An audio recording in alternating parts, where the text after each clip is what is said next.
তারিখ 10/4/2024।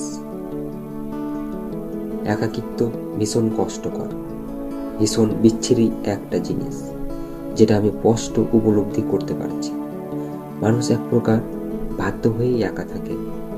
অনেককেই বলতে শুনেছি একাকিত্ব নাকি ভীষণ সুন্দর, কিন্তু সত্যিটা এমন না।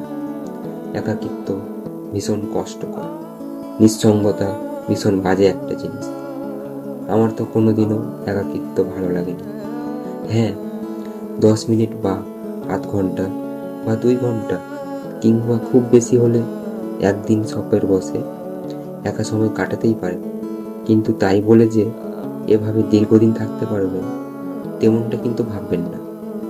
যাদের কথা বলার কোনো মানুষ নেই তাদের জিজ্ঞেস করবেন, ওরা ঠিক বলে দেবে যে এই একা একা থাকা কি যন্ত্রণাদায়ক।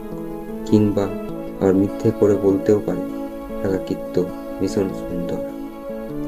আমায় জিজ্ঞেস করলে আমি কিন্তু সত্যিটা বলবো।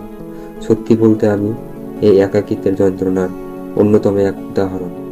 আমার তেমন কোনো বন্ধু নেই, মানুষ নেই যার সাথে 10টা মিনিট কথা বলবো, যার মনের কথা আমি শুনবো।